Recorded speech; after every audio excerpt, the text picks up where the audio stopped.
Welcome to tonight's forum for candidates for mayor of Nashua, which is a 4-year term, so this is very important.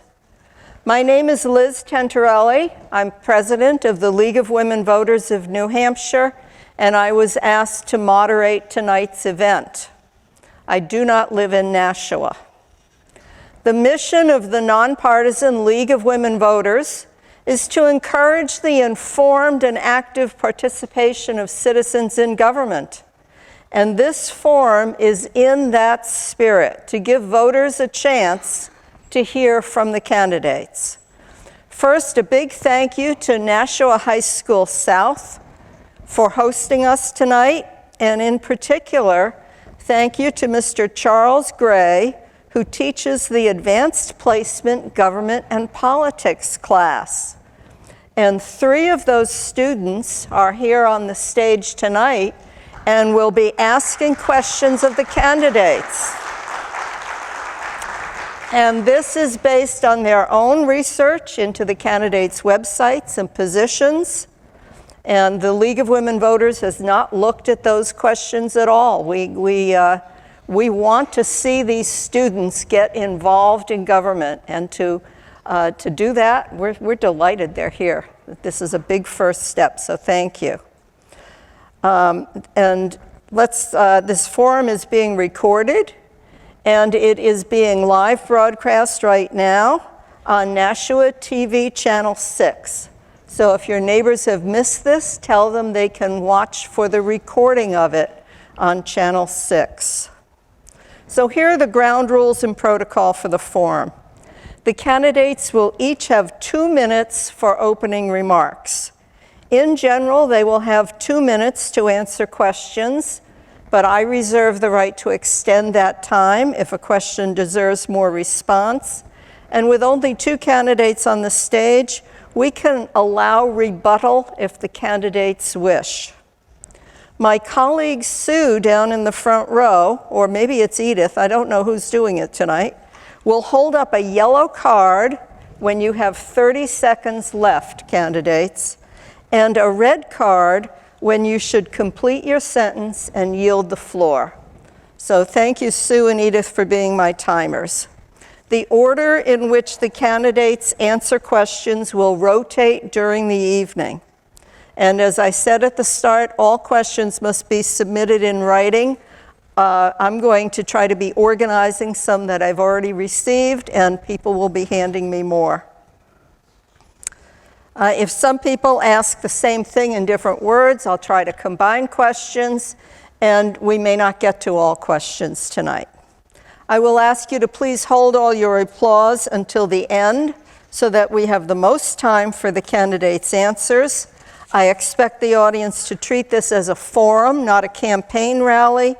I ask you to refrain from comments and visible demonstrations of responses to the candidates' answers. Thank you.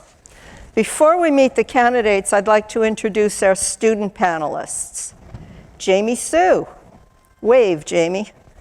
Josephine Matthew. And Neha Kachapilli. So thank you very much, students, for being here. And at this point, the candidates are going to introduce themselves. We have incumbent Mayor James Donchis and former City Alderman, current County Commissioner Michael Soucy. Mr. Mayor, would you like to go first, please? With a 2-minute statement? Yes. Thank you.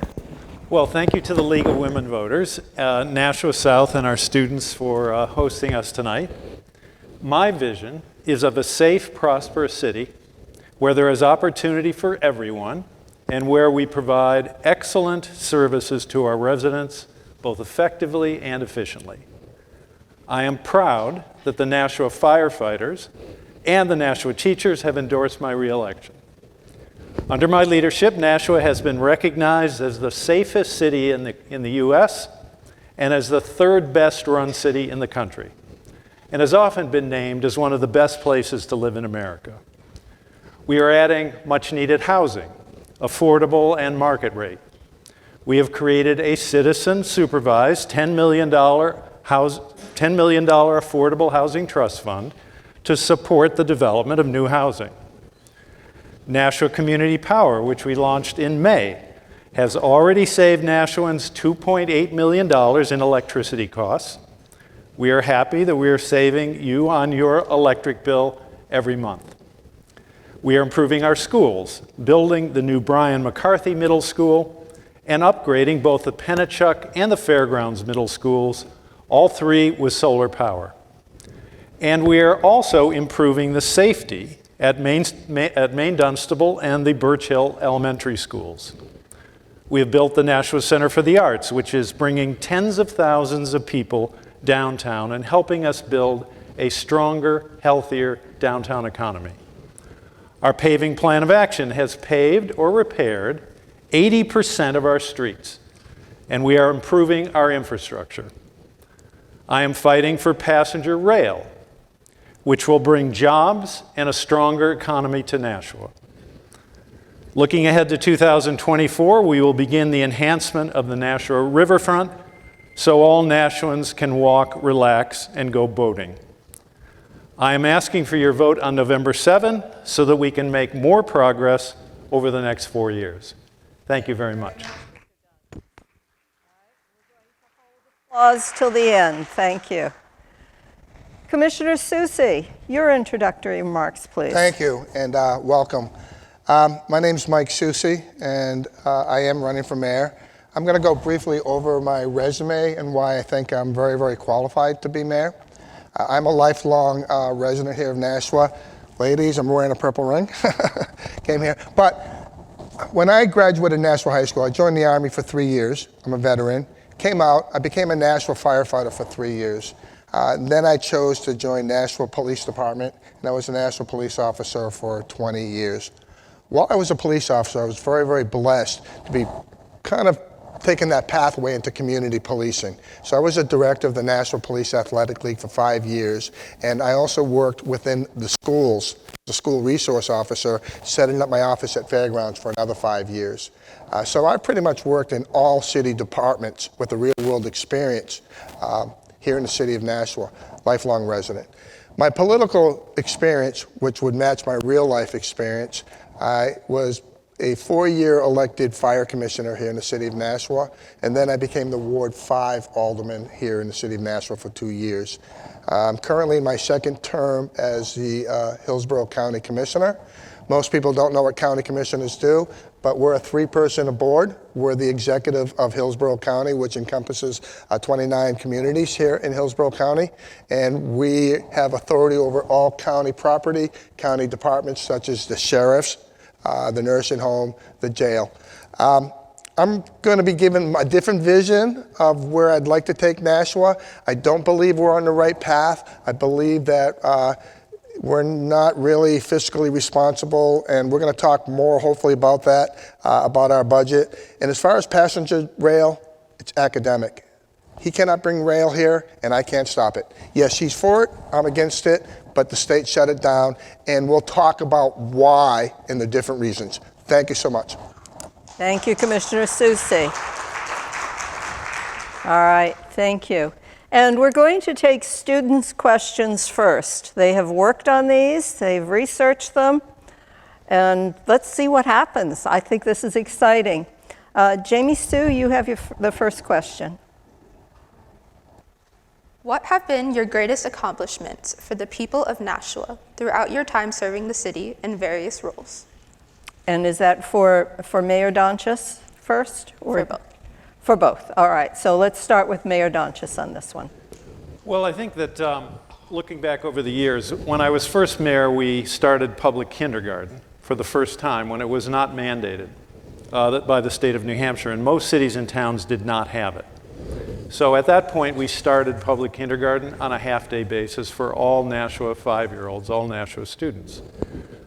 Then a few years went by, I came back as mayor, and we still had only half-day kindergarten. By that point, half-day kindergarten was mandated by the state of New Hampshire, but I and the Board of Aldermen together budgeted to extend the day to full-day kindergarten for all Nashua students. Now, why is this important?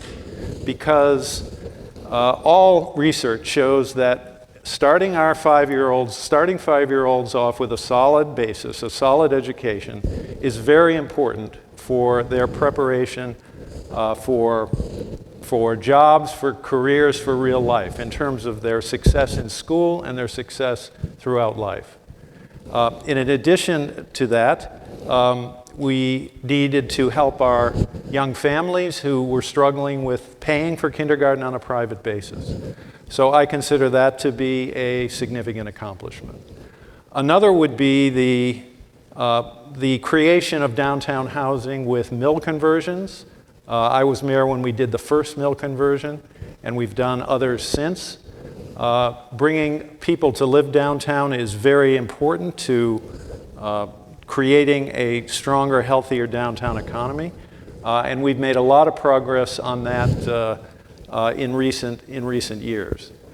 And I think also just making Nashua a community where we're focused on the prosperity and opportunity for everyone, where everyone is welcome, where everyone feels valued. I believe that has also been a substantial accomplishment. Mr. Donchis. And Jamie, would you repeat the question, please, for Commissioner Soucy? Mm-hmm. What have been your greatest accomplishments for the people of Nashua throughout your time serving the city in various roles?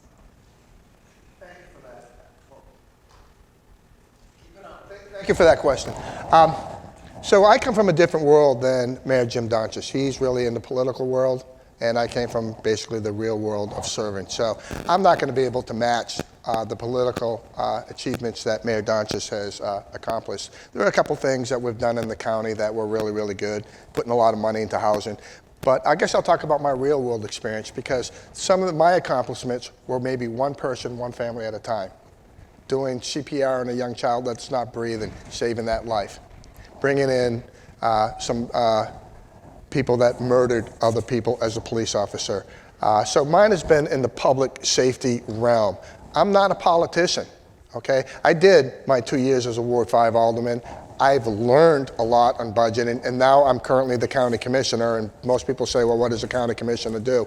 But we have a $122 million budget in which I'm responsible for. And I'm looking at our budget as county commissioner, okay?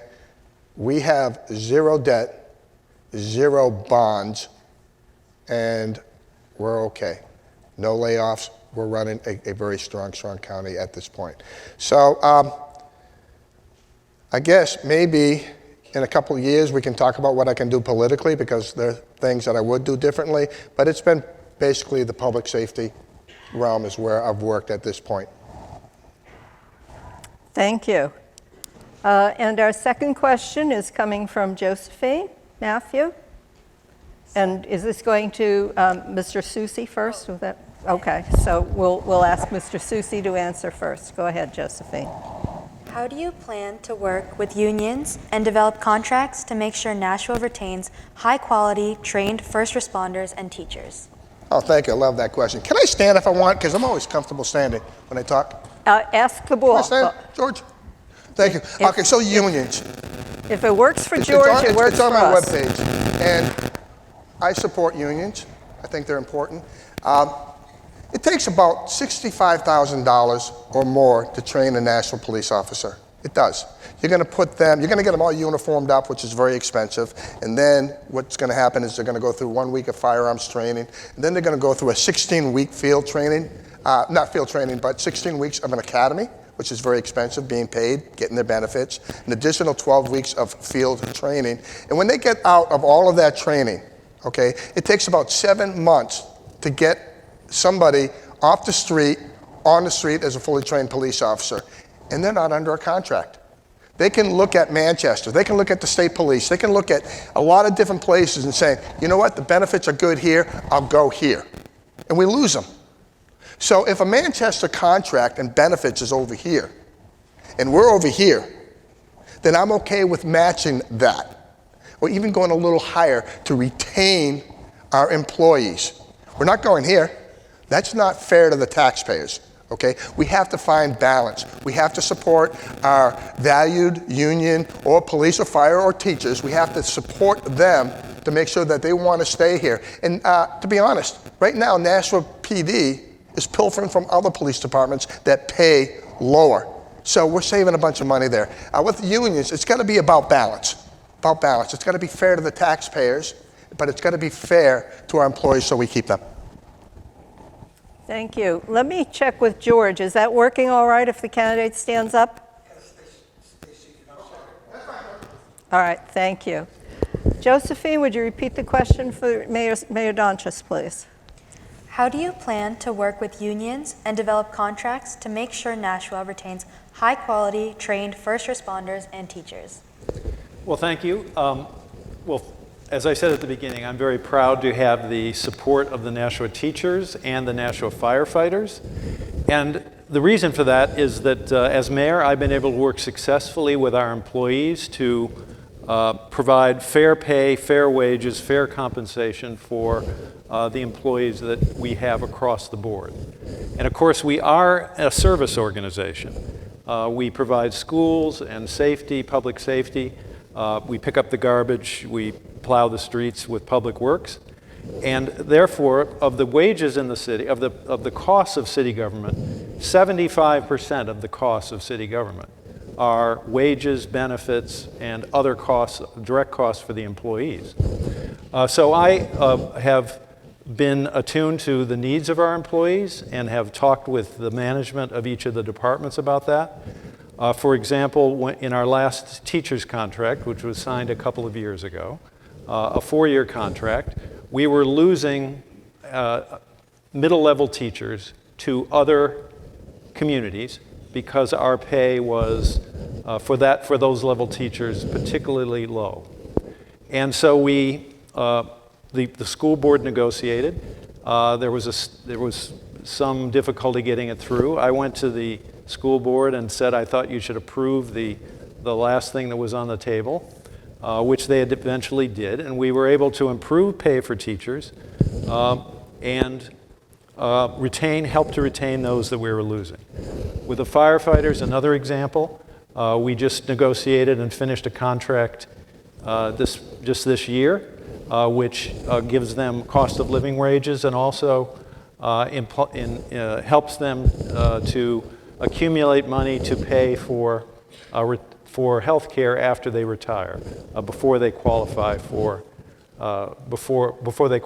health benefits.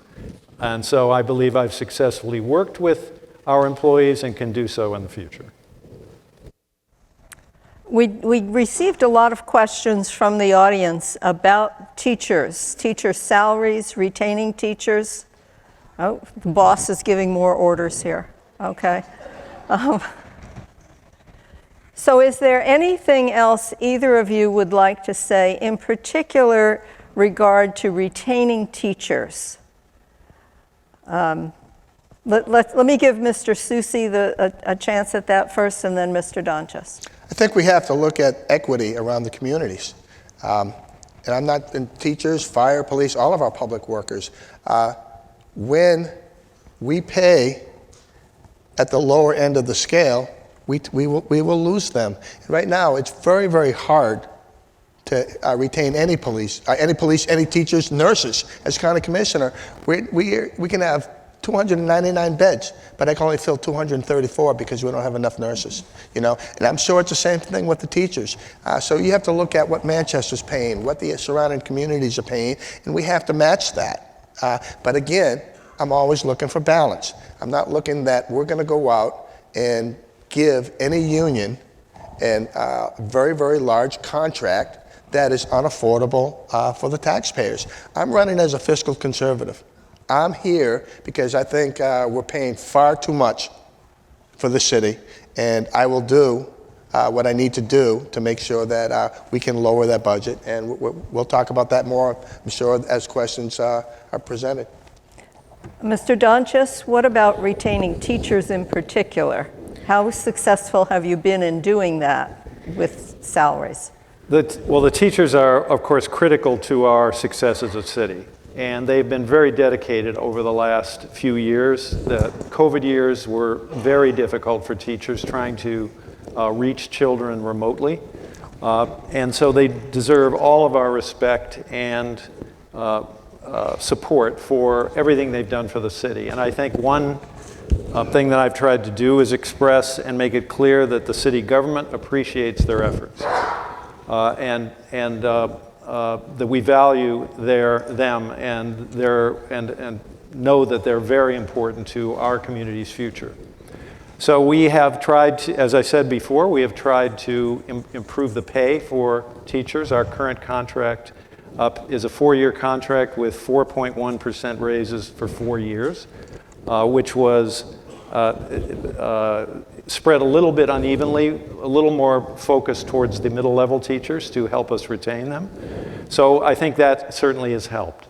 But for example, we do certainly still have gaps. For example, in the ELL area, for teachers that teach kids who don't speak English, these are called ELL teachers, trying to bring them around in English.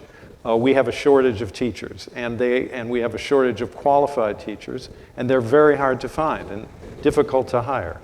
So that is an area where I think we need to consider possibly improving pay or incentives to bring those teachers in.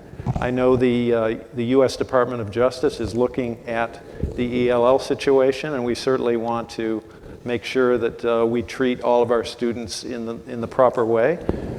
So certainly trying to work with the ELL teachers in that particular area is important.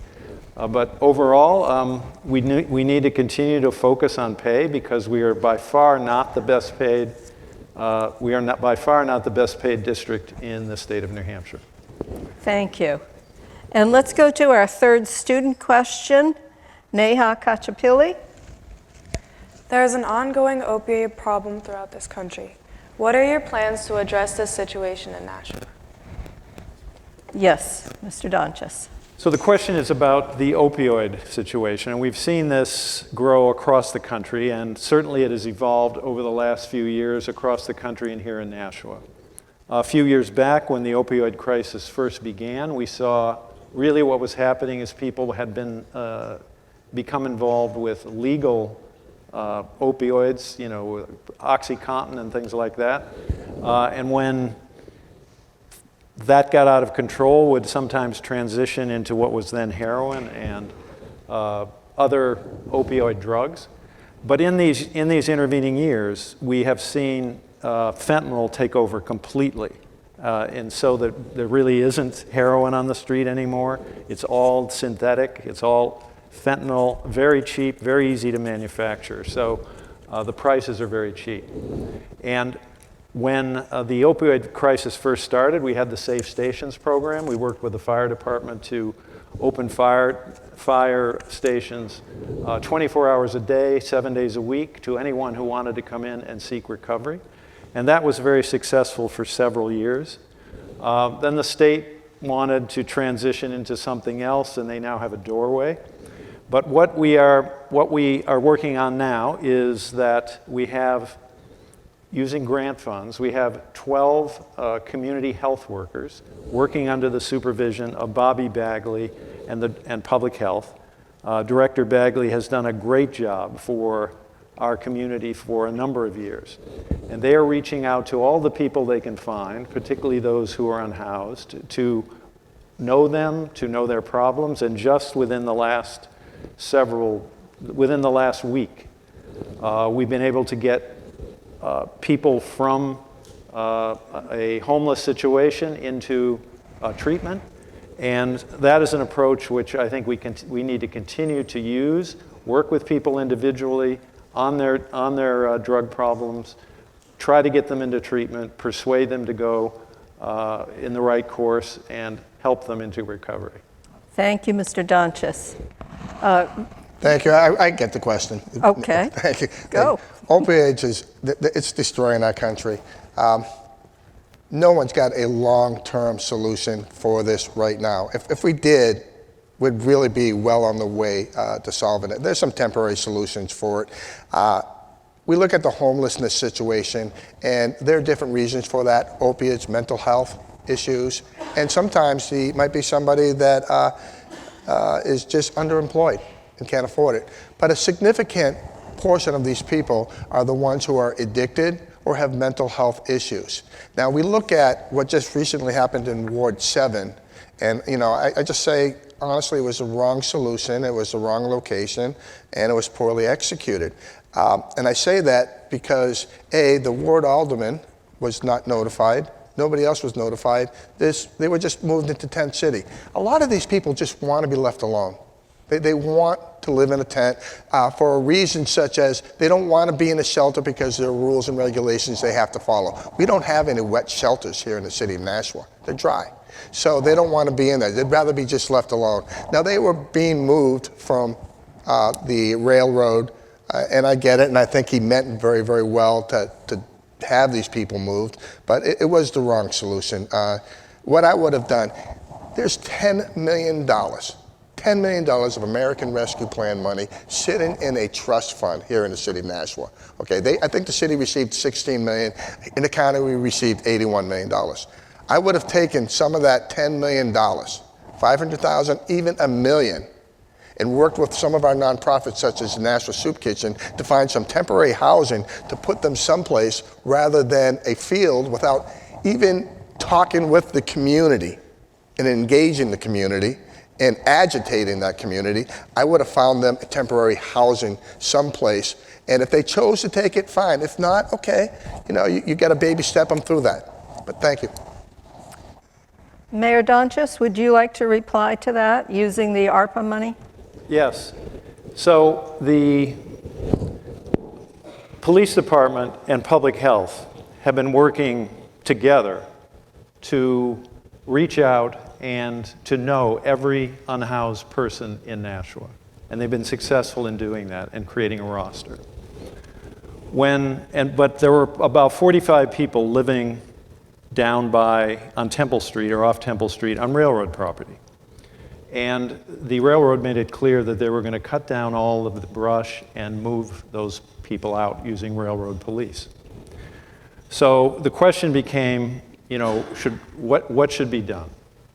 And after a lot of discussion with the PD, who began the outreach effort, but also with public health as they began to acquire the public health workers, it was decided that at least the people should be given the opportunity to move to a single location, a healthier, easier. And if you want to try to know them and get them into treatment, you kind of have to know where they are. And that's what happened. And it was wrong to go to people who live, an eighth or a quarter mile away and say that you would sweep them out of there if you were elected mayor. That was completely morally and legally wrong. So, not even legally possible. And if we could talk to the PD about that. But we had $10 million of ARPA money for affordable housing. This is citizen supervised. It's not me. This is a group of appointed citizens, including clergy, who are making recommendations how to use the money. And they want to use the money on long-term solutions. And they hesitate to use the money on short-term solutions. So we used some grant money to help some people move into the motels.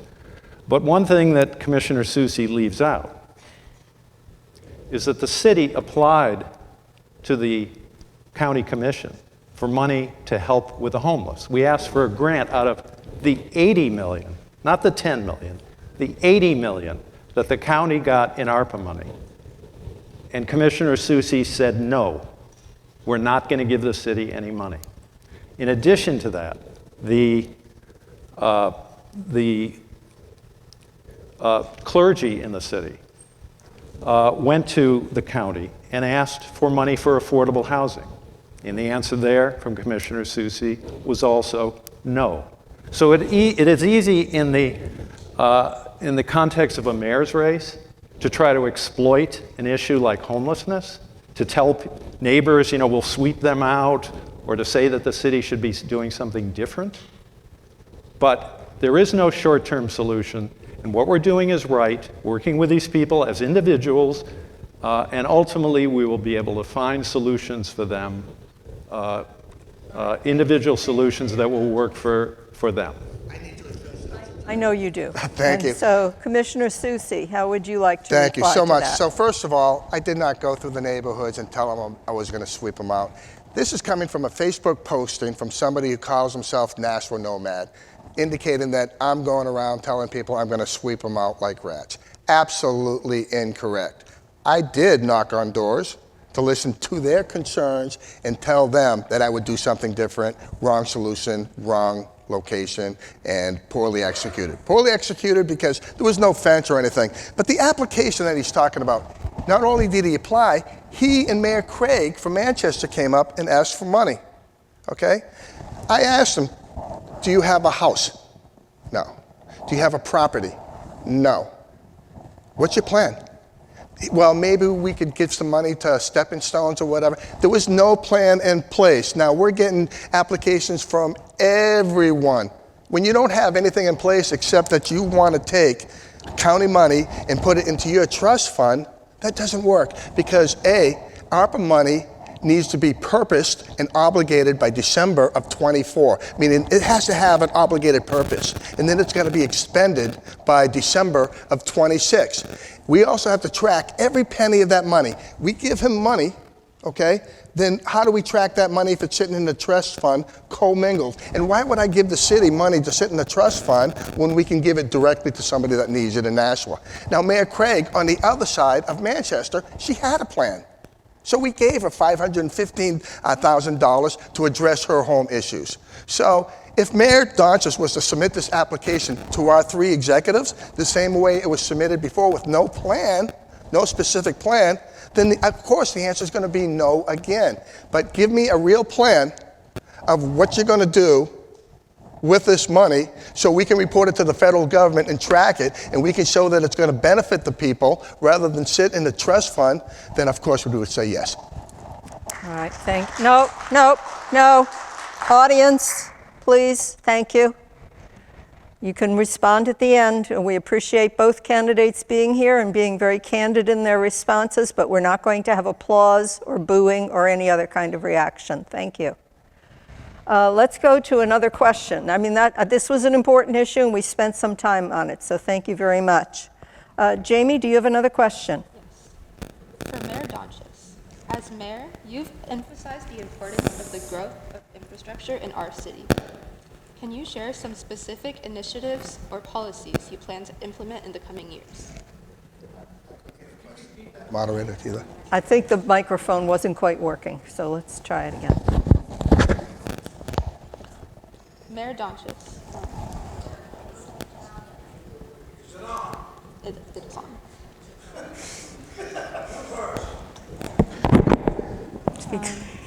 Yeah. No. Should I use this one? Okay.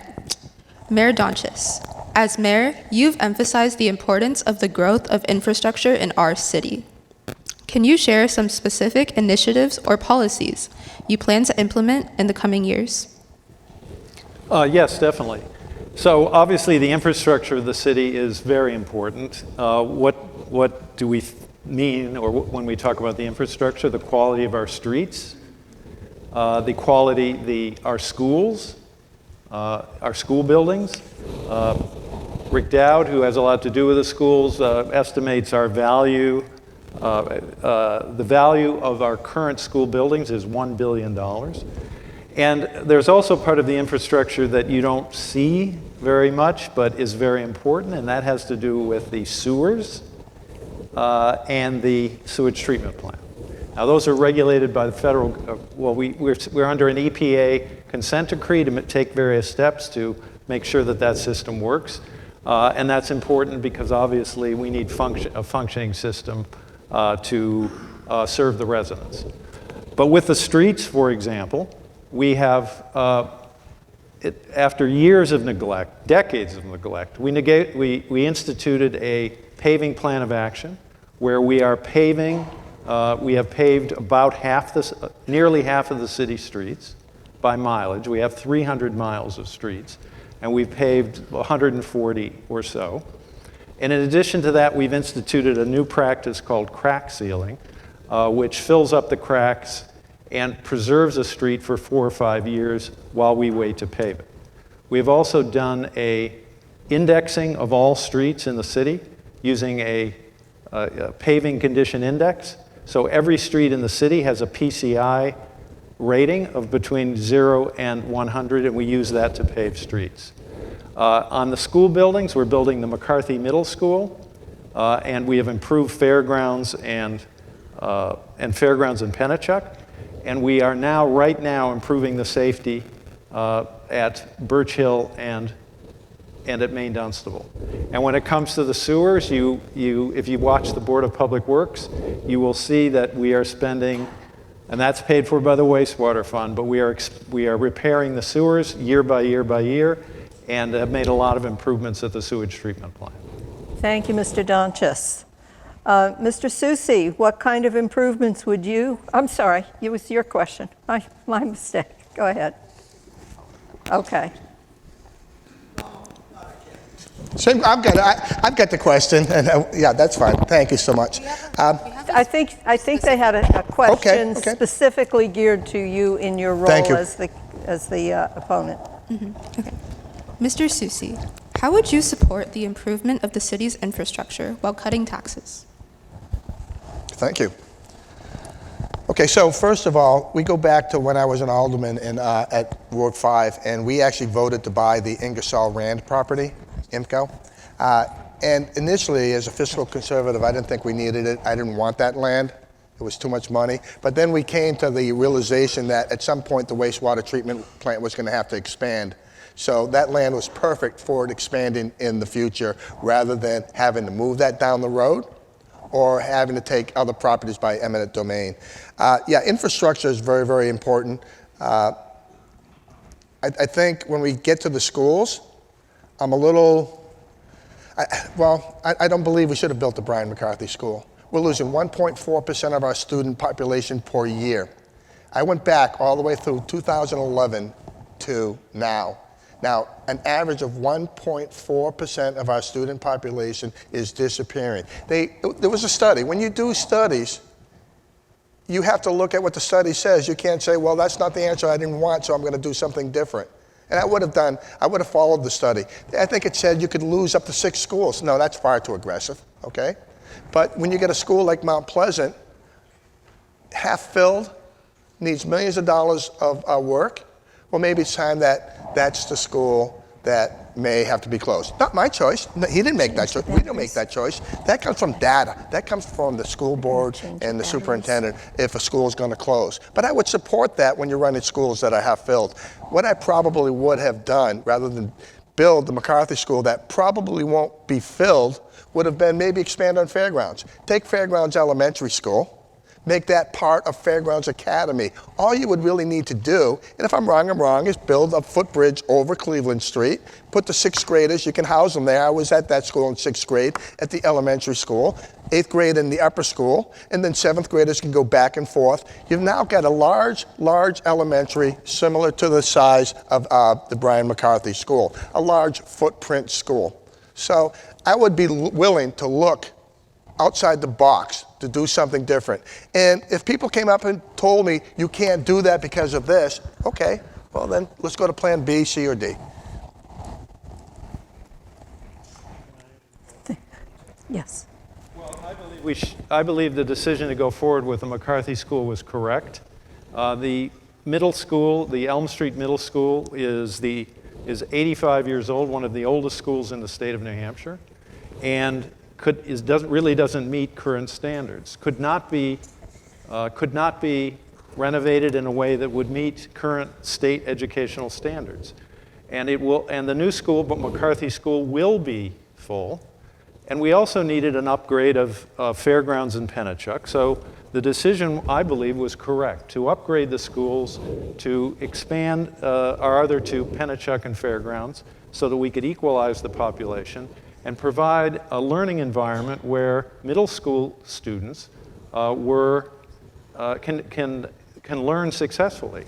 And one basis for it was that the school department was finding that we were particularly having students move out of the middle schools and go into private schools or charter schools, and then after middle school was over, come back to our 2 high schools. Now, we rebuilt the 2 high schools 20 years ago, and yes, it cost a lot of money, but you know what? They're paid off now.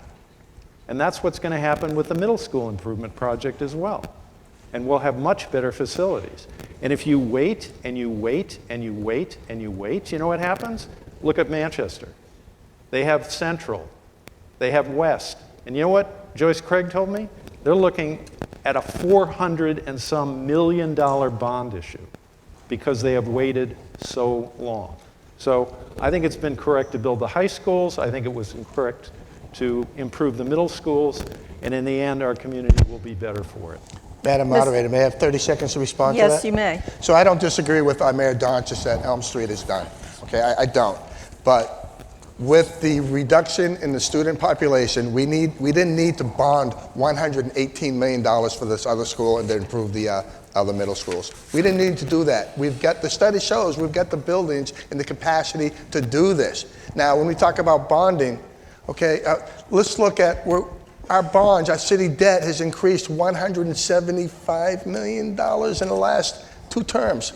I find that even more frustrating than our property taxes. So to pay for a bond of $118 million for that school, there are other things we could do. We could have rehabbed the other things. My building on Temple Street, Nashua, our county building, okay, they were going to shut it down. And then we were going to spend $35 million to house the Register of Deeds and the county attorneys. I brought up the fact we could fix our building for $6 million, which we did, and we're in the process of doing that. Rather than spend $32 million, we're going to fix our building rather than build the new. We don't always have to chase the new, okay? And look, Manchester's got 115,000 people plus, and their city budget is like $392 million. We have only 91,000 people, and our city budget is $412 million. What are we doing wrong with the bonding? All right, we have a number of Can questions. I correct those figures, which are completely ridiculous? Our budget is not $400 million. 412. It's not 412 and it's not 400. It's $313 million. And we have not increased. The idea that we've increased debt by 175 is also not correct. It doesn't net out the fact that we pay off debt every year. For example, this year, we're paying off $20 million. When I came into office, we still owed a lot of money on the high schools. Those have been paid off. High schools are paid for, but that was not the case. So, yeah, every year the city borrows more money, but we also pay off a lot of money at the same time. This year, like $19.5 million.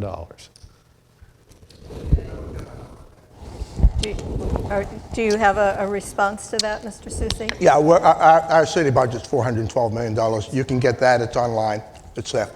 Okay. We have a lot of questions about taxes, and if the students don't ask them, I'm going to go through my stack of about 10 cards here and figure out how to do that. So we will get to the tax question. Josephine, you're up. Mayor Donchis, you're highly invested in the idea of developing more affordable housing in Nashua. How would you say the city has progressed during your administration? The issue of housing is one of the critical issues that we face in Nashua. And as we've seen across the country, housing shortages have developed. The price of homes have skyrocketed. Here in Nashua, 40 or 50% over the last 4 or 5 years. And the price of apartments has skyrocketed as well because the demand greatly exceeds the supply. Right now, we have a vacancy rate of less than 1% in Nashua. And that has been the case for quite some time. And real estate experts say that a healthy real estate market has at least a 5% vacancy so that there's some balance between demand and supply, so tenants have some bargaining power. To address that situation, we have worked aggressively to stimulate the development of affordable and market rate housing. For example, on Marshall Street in the last few years, the city helped subsidize with federal funds and helped to develop 150 units of affordable housing, paid for, but a privately owned project. With Monahan Manor, the substitute for Bronstein on Central Street. We worked with the Housing Authority. Previously, there were 48 units there. Now, opening this month, some people have already moved in. There are 210 units, and of various levels of affordability. And we are planning another project like that over by Maynard Homes that could add 400 or 500 units of affordable housing. But we're also we're working to create market rate housing. On School Street, you see the first from the ground up project in the downtown, apartments built from the ground up on that scale since 1900. And there are 150 units there. So we could talk about the housing problem for quite some time, and I'm glad to do that, but they've given me the stop here. But we are working, and we have the $10 million housing trust fund that you've already heard about. But I can discuss it further in subsequent answers. Okay, and Josephine, you have a question for Commissioner Soucy on housing? Mr. Soucy, how would you address Nashua's affordable housing issue differently than Mayor Donches? Well, I don't think I'd be completely different. There's some things that I think I agree with him on that. You do have to meet the supply and demand portion. We need to build more. However, when we talk about affordable housing, I would have to question what is affordable housing. And I would say I would look at more at income-based housing, where you're paying 1/3 of your total income for this type of housing. I'm not really sure what they really mean by affordable housing. You have to build more, but another question I think of too, rents are out of control. And we're not talking about for the nicer area of towns, but you're paying an incredible amount of money, like $2,200 maybe for a small apartment. Who's moving into these apartments? I'm not really sure. And is it people coming up from south of the border who are paying much more, who are taking advantage of our lower rents, which are incredibly high? And that's okay. I mean, we don't have a closed border, but I'm just wondering, do we continue to build, and build, but yet we're just attracting people from another state to come over? I'm not sure what the answer of that, and I'm not sure if there's any data being shown for that. But we do need to continue to build at this point. And affordable housing, I prefer using income-based housing for that. Thank you. I have a particular question that an audience member asked. Why haven't the Bronstein apartments been occupied yet? And when will they? So I think that ties in with you, Mr. Donches. Well, they are being occupied, and people began to move in the last couple of weeks. But it is a phased situation, so it'll take a couple of months for them to be fully occupied. But if you have been there, and I have gone through it, these are very nice apartments. And so the goal there is to create a mixture of income levels. So there is the people who lived in Bronstein, fully subsidized apartments, have the right to come back. And we think about 30 families will do so. But for the other 180, 190 or so units, they are at various levels of affordability. And what I mean is, some of them are at 50% of AMI. AMI is area median income. Some are at 80%, and there's a very small number that are actually market rate. And one of the reasons there is that there's a lot of research showing that when children grow up in a neighborhood where everyone around them is in poverty, they don't do as well as when they grow up, even in a poor family, but there are neighbors who are maybe doing a little bit better. So they can see that there is a way out. There is a way to work your way out of a very unfortunate situation. So Bronstein is being occupied.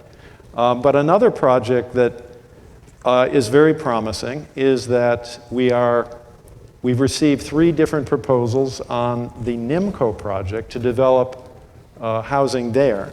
And it will be between 150 and 300 units on that site. We have an inclusionary zoning ordinance, which requires that 20% of new units be affordable, below market rate, and that would, of course, apply to the NIMCO project. So that will be coming to the Board of Aldermen. The selection will be made as between the different proposals, and that will be, I think, another big success for the downtown and for the city. I've got a follow-up question. I think I'll aim it at Commissioner Soucy. If we build new apartment complexes, taking away green spaces for individual families, what are your plans to create green space for families that they can walk to safely? I think you read my mind. Oh, really? So well, no, if because somebody I was going did. to bring that up, in all honesty. I mean, yes, we need those apartments in Bronstein. Built a lot, tall, going to fit a lot of people, but there's no yard for these kids to play in. I haven't seen a yard any place. You got Central Street, it's I don't know what you're going to, I would have built it differently, but I'm not a developer. Now, I hear Mayor Donchis talking about, the inclusionary zones. I've done a little research on inclusionary zones. I'm sure I'm not as well versed at this point because I don't sit in this chair, but I guess a question that I ask myself, where are the inclusion zones here in the city of Nashua? If you're going to make more inclusionary zones, where are you going to put them? Would it be acceptable to put one in the historic North End? Would it be just maybe Central Street and the poor area? I don't know the answer to that. Maybe the Lake Street area, maybe the South End. Is the whole city willing to be in an exclusionary zone? And, when you build exclusionary zones, there's always going to be the NIMBYs, not in my backyard. People aren't going to want that sometimes, and they're afraid their property values are going to go down or whatever. Where and why and what circumstances will we determine what's going to be an inclusionary zone? And then it's also hard for developers. Developers not always want to build these type of properties where there's so many apartments that aren't market rate because they're looking to make a profit too, and it's very, very hard for them to make that profit. So I could be in favor of an inclusionary zone, but I need to know more. I need to know more. Is this going to be the entire city, or are we just going to target specific one poor neighborhood or one middle-class neighborhood, but we're going to leave the wealthy neighborhoods behind? I don't know. All right, are you done? Oh, excuse me, I'm not sure Mr. Soucy is done. Are you? I'm done, thank you. All right, Mr. Donchis, 30 seconds. There are no inclusionary zones. There are no declared zones. The inclusionary zoning ordinance says that anywhere where you build multifamily housing, 20% of the units in that development have to be affordable. It doesn't, no zones are created. It's, so when the apartments go up at NIMCO, 20% are going to have to be affordable. We permitted the McElwain property, the former McElwain factory, at the corner of Spruce and Temple for 300, the planning board approved 350 units there. Now the owner has to go ahead and do that, but the requirement is that when those go ahead, when that gets built, 20% of the units, in other words, if it were 350, 70 of the units have to be off market, less than market. That's how the inclusionary zoning ordinance works, and it applies across the city. So we are, for example, if Flatley in the South End were to, in his area, that Gateway Hills, if he wants to build more units, our position is 20% need to be affordable and off market and indistinguishable from the other units in the development. At Clock Tower, which was federally subsidized a long time ago, but 30% of the units are off market, but you don't know which those are. I mean, everybody has the same kind of apartments. That's what the inclusionary zoning ordinance is. There are no declared inclusionary zones. I mean, I don't even know where that, I guess it came from the name, but that is not the case at all. All right, thank you for clarifying that for us. Let's go on to the next question. Neha? Mr. Soucy, you support greater transparency in Nashua government policymaking. How do you intend to achieve this goal? Thank you for that question. Greater transparency. I think transparency basically is not having to go to the court and have the state Supreme Court say that you got to turn over documents requested. I think you just give them if you can legally provide them. I think transparency is not having to do a right-to-know request when I walked in there and asked what the mayor makes and they weren't able to tell me. I think transparency is when I spoke to the city clerk and I asked about how much money I was allowed to raise by a PAC or a business or a private individual and what the numbers were. And I get an answer 2 weeks later because they forgot, but and then I asked for it in writing to give to my donors and they couldn't do it. They would not do it. I think transparency is when you build something like the Performing Arts Center and everybody understands where the money went, who owns the Performing Arts Center, where the whole thing, how this was done through the Main Street 201s nonprofits and the 201s through NPAC, the National Performing Arts Center, and how that all moves around because most people really don't know. So I believe that everything's going to be transparent. You will get to look at my successes and you get to look at my oops. Would you institute a different policy of making things more public, and if so, what? I think if somebody walks, I don't know if it really has to be a policy. If somebody walks in and they have a question, welcome to National City Hall. What's your question? How can we help you? You don't need to wait 5 days and get a letter from a right-to-know person, record keeper, for some of these questions. Just come on and ask the question. If somebody came into my county building and they asked a question, my pay or what's going, go right into Human Resources, they'll give you the answer right there.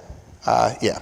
All right, thank you. We did receive several audience questions about it. So you have a follow-up for the mayor? Yes. Just a minute, Mr. Mayor. I think Neha wants to rephrase it for you. Okay. Mayor Donches, do you feel that the people of Nashua are well informed about decisions made by the city government? Is there anything that could be improved? I think they are well informed. Everything is done after public discussion, public information. Just so it's clear, I mean, the city has produced hundreds of thousands of documents to various individuals in the city.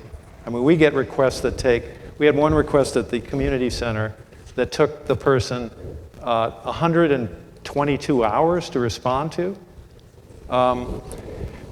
So the community center was shut down for 3 weeks. I mean, but that's a common thing. And it costing the taxpayers a lot of staff time to respond to all that. But to the Performing Arts Center, look, I mean, the bottom line was the New Market tax credits brought $2.4 million to the city. That was the reason we did it. And we're not the only ones. Keene, Providence, all cities across the country use the New Market tax credits. We got $2.4 million cash for the benefit of Nashua taxpayers. And that went to the Performing Arts Center. So it reduced the amount. Now, the taxpayers had to spend if we were going to do that project. Yes, and there are federal regulations. This is something created by the Treasury, the federal Treasury. Yeah, there are regulations that we have to meet, and it makes the transaction more complicated. And if you want to politically exploit it and try to blow it up and say that there's all this things that are wrong, it was cleared by expert consultants, by expert lawyers, by people who've done these transactions all over the country. And the bottom line is we got $2.4 million for the taxpayers of Nashua. Now, if we ever have another project, like the library, they want to improve the library, I don't know if that'll happen. I mean, the question will be, do we want to do it again and listen to this kind of stuff? Do we want to bring in millions of dollars for the tax? Maybe it's easier to just turn it down so that we don't have to face all of these false allegations. But I still think it's worth it because we bring money to the city that we wouldn't otherwise have. And that benefits our taxpayers and our residents. May I respond? 30 seconds rebuttal. I need time to really talk about the PAC. I'm going to ask for one of those free moments you said that I can expand, please.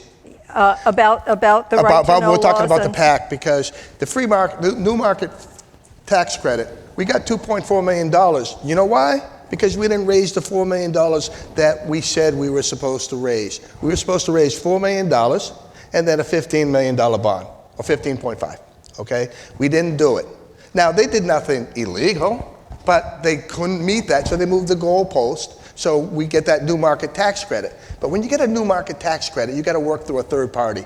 So 2 nonprofits were formed, Main Street 201 Financial, Main Street 201 Real Estate.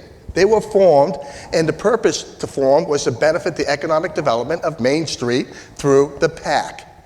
Now, for some reason, and it's worth further examination, these 201s actually formed through outside counsel NPAC, a third entity, but they were formed differently. The 201s were formed as a public nonprofit.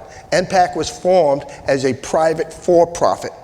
Same purpose for the economic development of Nashua through the Performing Arts Center.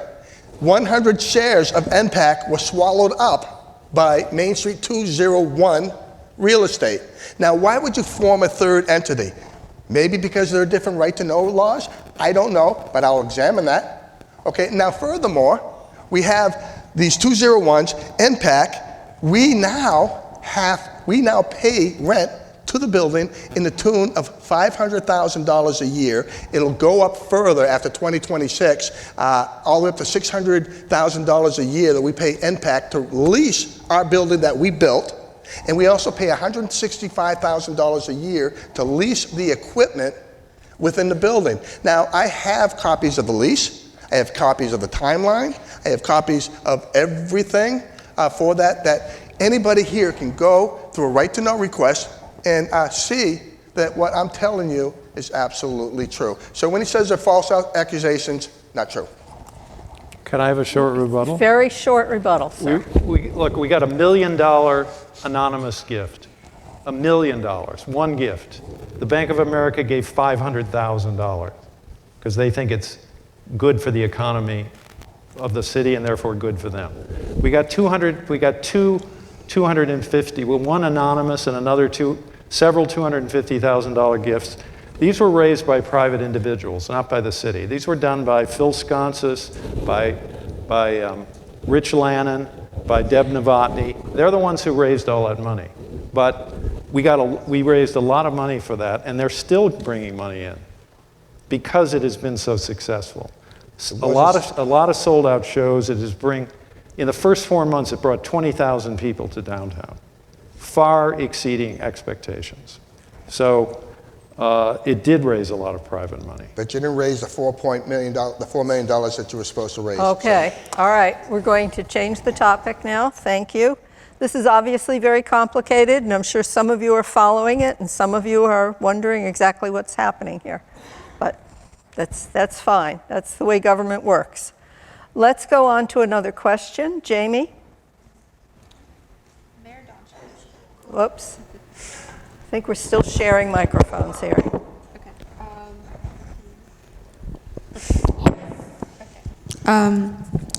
Mayor Donches, Nashua was named the safest city in the United States, according to a recent study. How has your leadership contributed to this success? I don't know if you could hear. The question had to do with Nashua's rating as the safest city in the U.S. I mean, this isn't just me. I mean, a lot of people contributed to this. And if you look at the rating, you'll see that it is a very broad series of criteria beyond just the crime rate. But let's first thank the police and the fire department for the great job that they do. What have I contributed to that? We've raised the police budget, the fire department budget every year. We've raised pay. We've added officers. So in a small way, I and the Board of Aldermen have contributed there. But the public health the COVID response also is a factor there. The fact that we are sort of financially stable was a lower level of debt among the citizens is another factor. And believe it or not, one factor that I noticed was that the city, in Nashua, of the 188 cities ranked, the based on the kind of the person-to-person assault rate of the 188 cities, Nashua was the second lowest. So we rated highly on a whole lot of criteria. The mayor and the aldermen have a little bit to do with it, something to do with it, but really it's the character of the community and many of the wonderful qualities that the entire city has that make people want to live here. And that's kind of the basis of the housing crisis that the housing problem that we've talked about already. You're a victim of your own success, right?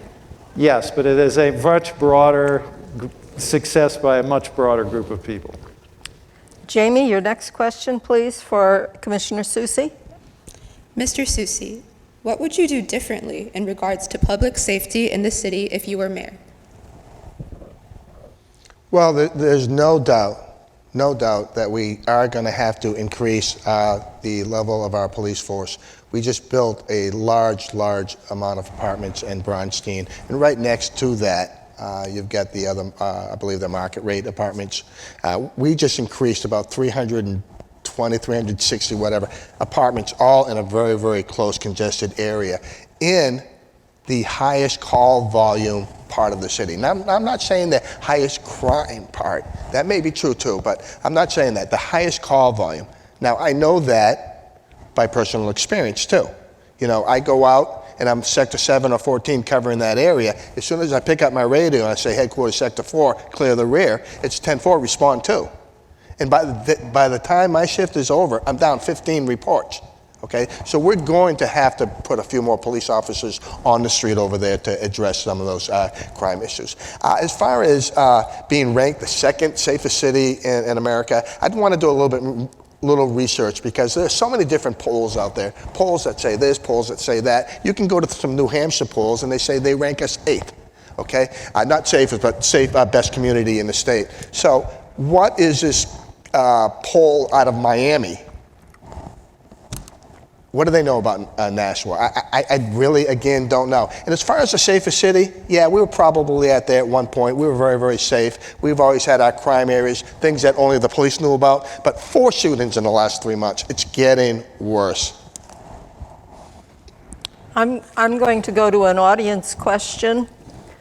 As school shootings have increased in recent years, what do you believe should happen to prevent one from occurring in Nashua? And we're all very aware of what happened in Lewiston, Maine. Would you support or be opposed to having armed security or armed teachers to protect our youth in schools? Mr. Soucy, first. Thank you for that. No, I'm not opposed to teachers being armed. I think if they're going to be armed, then they're going to have to be well-trained, documented trained and retrained and recertified. I think the better route is actually to put an SRO, a school resource officer, or some type of security. You look at the state of Florida and they have a lot of security programs for school safety officers in there.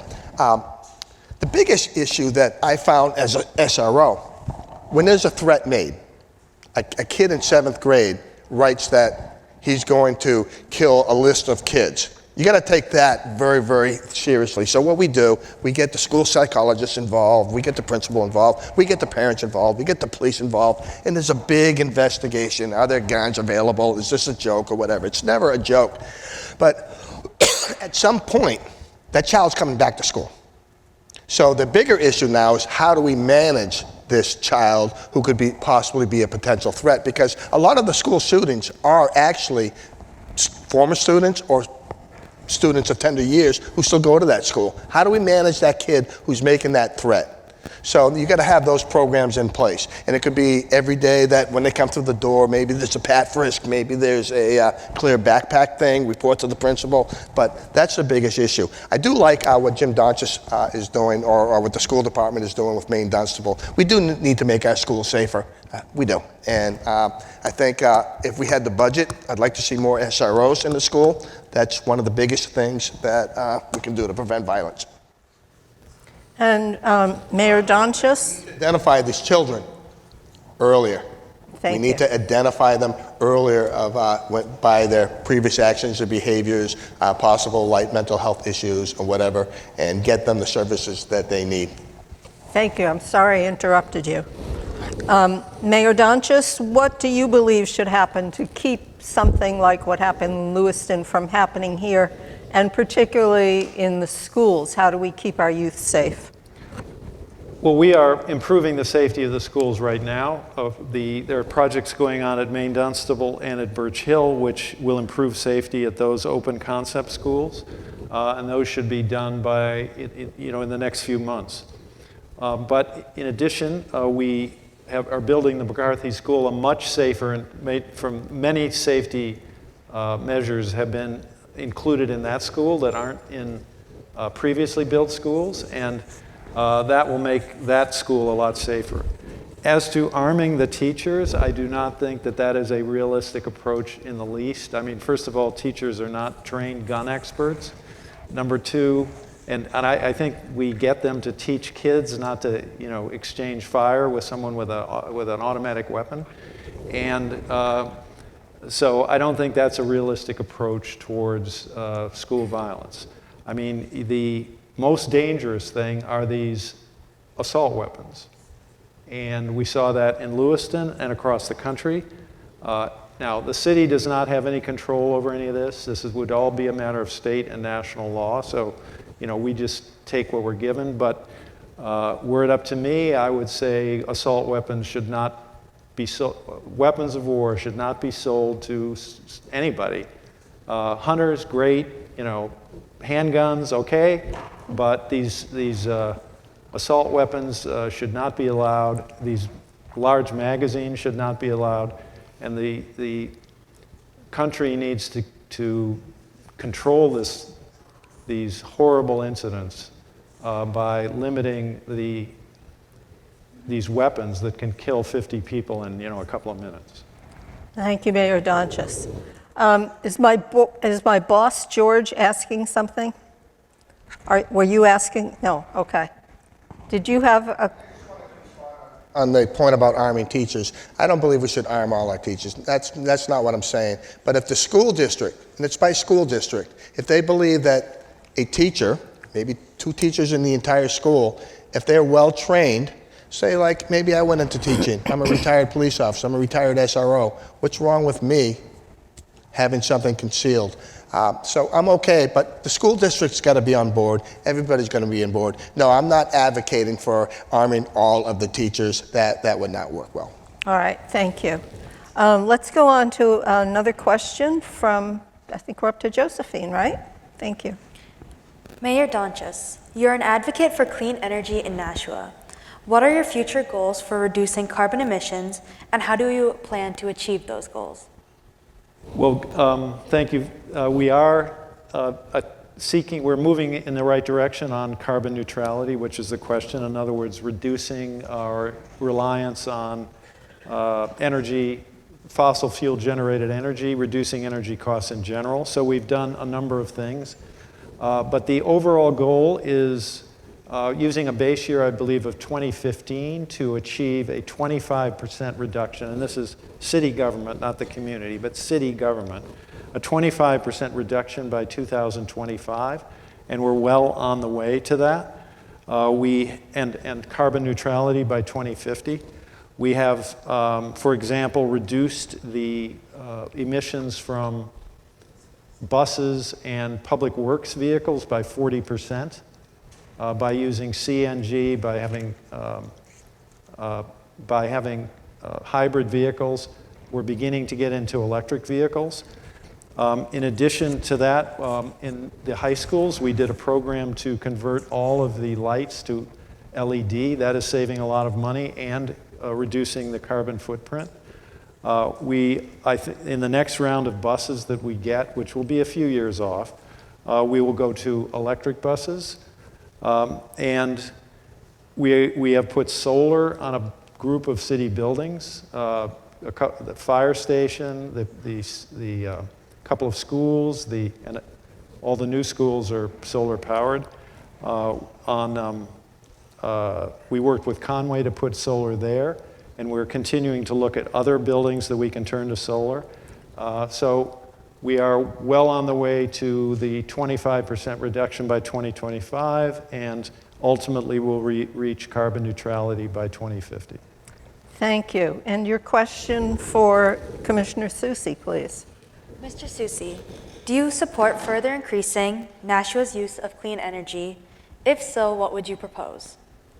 Yes, I do support clean energy, but I also want to look at the balance of the cost. You know, we don't have the infrastructure for all electric yet, but it appears that the country's going that direction, and at some point we'll probably be there, but we're not there yet. The hybrid, pretty good, but I just would always, anything that I do, I want to look at the benefit and the cost ratio, and if it makes sense, I'm for it. Thank you. And we had a related question from the audience. What are your opinions on the Community Power Program? I gather that's been instituted. Nashua has joined it. And just very quickly, Mr. Soucy? So I really can't address that like the mayor can because I'm not part of that discussion at this point. I only pretty much know what I read in the paper like everybody else at this point. So this is kind of a question for the government official who's working on that. I'll say this, if in fact that it is reducing our rates, I'm all for it. But I don't want anybody to be forced into a program. But it sounds on the surface, it sounds like it might be a good idea, and it might be something that I'd want to continue. Thank you. Short answer from you, Mayor Donchis, about community power? Well, we put community power in effect in May. What it does is we were part of a 17 community coalition that moved this forward. By far the largest community. I mean, I think we really could not have been done without Nashua. But this was authorized by the state legislature, and so communities can take over the purchase of power only as an alternative to Eversource.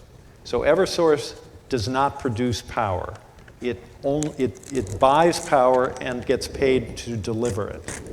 So the alternative set up by the legislature was that through a community power program, the coalition of communities could go out and buy the power instead of Eversource. So when we instituted it in May, the Eversource rate was 20.9 cents, and we came in at 15.6. So for several months, we were 5 cents below. Then in August or early September, Eversource came down to 12.6, and we are just above 10, I think 10.9. 10.9, I believe, is the number. So we are still below Eversource on the per kilowatt hour rate. And we will remain below Eversource basically forever, I believe. And we have already saved Nashuans $2.8 million in 6 months. So this is a big economic boost to the city. It's saving people on their electric bills every month. Yay. We can clap for ourselves, right?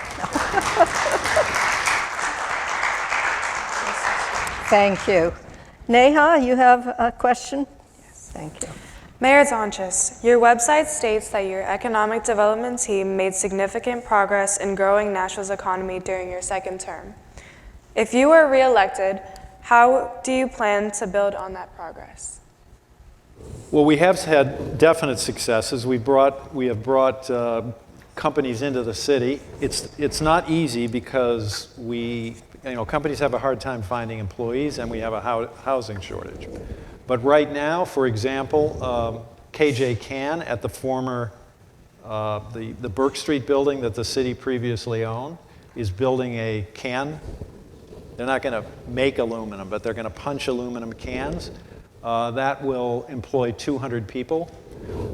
We take any opportunity that we can to work with private industry to strengthen the economy. For example, right now, BAE is seeking a $35 million grant under the CHIPS Act to upgrade all of their chip-making equipment in the South End.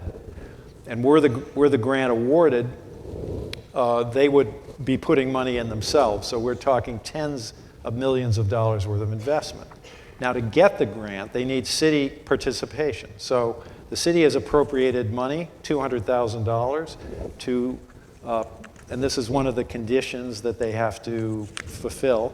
The city has, the Board of Aldermen, the city recently just appropriated the $200,000 necessary to institute a bit of a training program. That qualifies BAE to get this large grant. We won't spend the money unless they do get the grant, but if you talk to BAE Tom Bishop, who's the government relations person, they think their chances are very good. So we're always looking for opportunities like that. And certainly downtown prevents, building a stronger, healthier downtown economy is also a priority. We need to bring residents downtown to patronize businesses in general, retail specifically, and we need to bring people, and this is a bigger subject, but we need to bring people in any way we can downtown, because the office workers that used to exist there really don't anymore, either here or across the country. So those are several areas where we're working to improve the economy. Thank you, Mr. Donchis. And you have a question for Commissioner Susi? Yes. Mr. Susi, after hearing Mayor Donchis' answer, is there anything that you disagree with or would do differently to promote economic development? Thank you. Yes. So we'll start with the downtown area, and I agree that we really need to expand on that. And one of the big conversations that we've been having through this campaign is about those barriers on Main Street. And I remember the debate that we had recently that Mayor Donchis said that successful downtowns, mayors throughout the country, successful downtowns are because of bars and restaurants. Because of bars and restaurants. And now I just heard retail specifically, which is a little bit different. I walked Main Street from Canal Street to West Hollow Street with a significant amount of barriers were. Okay? I spoke with 22 businesses. 3 of them told me that it was okay. 18 told me it was killing them. Several of those 18 told me that they were going to move their business out of Nashua, they couldn't survive. And then one business told me that it didn't matter either way, okay? Myself, I'm one of these, many people that I speak to don't go downtown very often. We have wonderful restaurants down there. I mean, I can name them: Martha's, Michael, the old Michael Timothy's, Oddfellows, one of my favorite places now. Wonderful restaurants. I can't find any parking. And then I look at the master plan, page 70 and 71, and we talk about the barriers and all of that. And they were great for COVID. It saved our restaurants. Year 2, I'm going to agree with that too. Year 3, no, and they want to do a 3-year legislation to keep the barriers up, which next year they would go up automatically. The biggest complaint, there's no parking, and it says in the master plan that walking a quarter mile is acceptable, okay? For some of us, but not for everybody, okay? People don't want these barriers. People don't go downtown because of the barriers. I honestly think a lot of these restaurants would probably do better, because if they open up these roads, have the parking again, people would go. But they want to make this permanent. If you look in the master plan, where the barriers are now, they want to move the sidewalks out into the parking spaces and into the travel lanes, having one lane going one way, one lane going the other way. Now that works in a lot of communities, but not here in Nashua. We have 3 primary ways to cross north and south over the river: Main Street, the highway, and the bypass.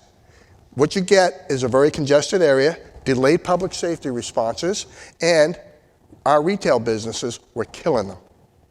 This is not something that we should be investing in. We should be getting rid of these barriers, opening up Main Street, letting our retail stores, with our bars and our restaurants, which are very good, thrive and work together and build this where people would go. I would go again. Mayor Donchis, would you like 30 seconds specifically to talk about the downtown? I need more than 30 seconds to talk Yes, about I'm the sure you downtown. do, but What? could you do it in 45? No, I could do it in 2 minutes maybe. You have to begin with, you have to make the basic philosophic decision. Do you want a downtown designed to move cars as fast as you possibly can? Or do you want a more pedestrian, people-oriented downtown? Now, I prefer the latter. And if you talk to mayors and economic developers across the country, that is how you revive pedestrian, people-oriented downtowns, is how you revive downtowns. Given the trend, especially since COVID, there are no office workers, or there are very few. There are no daytime people. You need to bring people to the downtown with entertainment and really with restaurants. I never said that those are the only things that we want in the downtown, but what I said is that our surveys show that this is pre-Performing Arts Center, but 80% of the people who come downtown come down for restaurants and a few for bars. So you put that together, that's what's drawing people down there. These are critical businesses. Of the people working downtown, probably 80% work in the restaurants, hundreds of people, and the surrounding industries, the deliveries, everything else. Now, our economic development people talk to these same businesses and they get completely different answers than Commissioner Soucy is getting. And think of the contradictions. No one is coming downtown, but you can't find any parking. The restaurants are booming. They're doing well, and that's good. We've got waitresses and bartenders and hosts and the people who deliver the goods who are making hopefully good livings on that. And if you want successful retail, you cannot have an empty downtown. So you've got to bring people downtown. And yes, the retailer should, I believe, do a better job of adjusting to the hours when people are there. But one more thing, you can't find the barriers removed 44 spaces out of over 3,000. I don't know how many people have been to a Performing Arts Center performance, but even when it's sold out, you go to the Elm Street garage, no problem parking. All right, My I'm wife going and I to have done stop it you many there, times. sir. Thank you. So downtown, even 2 minutes is not enough. No, I realize that. So I will stop now, but if you want to return to that question, there's probably more I could talk about. Mr. Soucy, do you have a comment other than the barriers? Do you have some other idea for growing the economy? Well, I think Mayor Donchis is right, and I'm in agreement that we need to continue to bring business in here. Now's a good time to bring a business in here if you can, because look, we look at the assessment values, business values went down on the tax property and residential properties went up.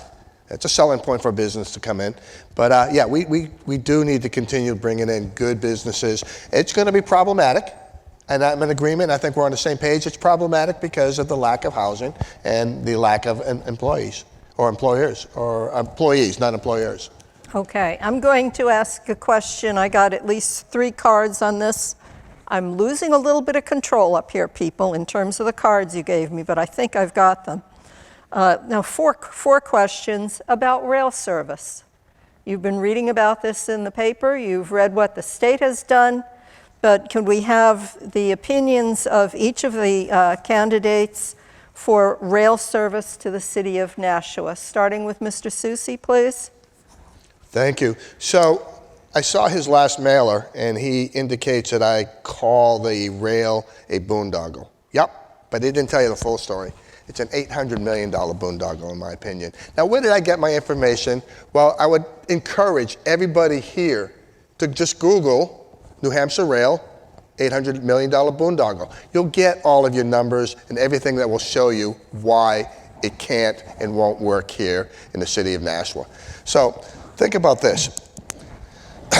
66% decline in expected riders.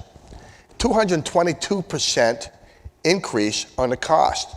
Now we're talking about an $800 million rail expense right now with a $17.1 million operating and maintenance cost every year. And I'm telling you right now, it's not going to be $800 million. Think big dig. Okay, it's going to be far too expensive. We're not urban compact. Look, I love the trains, but Mike Soucy is not the one who's going to stop the trains. That stopped at the state of New Hampshire. He can't bring in the trains because I know what's going to come next. He's going to hear that there's an unprecedented amount of federal money available. He's right. But what's unprecedented? 1/3. We're still in the hole for $600 million. At the time that the state would vote for this, Manchester may want it, Nashua may want it. Do you think Keene cares? Berlin, Claremont, Concord, all these other communities, you think they would vote for rail? This is the biggest academic conversation in this campaign that doesn't affect anything. Rail is not coming, not at $800 million. We're going to build 2 stations at over $66 million, around there, 31 for the downtown, to cost for property taxes. Have you seen your last property tax bills? That's another question. We'll get to that. Well, okay, thank you, Madam Moderator, but it's my answer. Okay, but have you seen, because it's part of the cost, have you seen your tax bills? The escrow that's gone up, far, far too expensive. And it's not affordable at this point. It's just not. I'll finish with this sentence. If you're really, really passionate about this, because I wanted trains initially, Google New Hampshire Rail $800 million boondoggle, and it's about a 5-page read, and you're going to get all the numbers that you need to know, and then you can decide for yourself. All right, thank you. Mayor Donches, you've been a supporter of rail, have you not? Definitely. Rail, like in other areas of the country, would provide jobs, economic growth in the east side of downtown, tremendous economic benefit to Nashua. And were there rail, there is no community in the city, in the state, that would benefit more than Nashua for passenger rail service. Now, yeah, you can Google $100 million boondoggle and you'll get a lot of figures. Of course, they're false figures, but you will get them. We got what happened is that the state DOT, Governor Sununu's Department of Transportation, was working on the final planning phase of the Capitol Corridor Rail project. They're about 80% finished, and the work was halted by the New Hampshire Executive Council on a 3-2 vote. Now, during the course of doing the planning, they were in close contact with both the city of Nashua and Manchester. And the figures you're hearing are not what the DOT thought. They thought, this is Governor Sununu's DOT.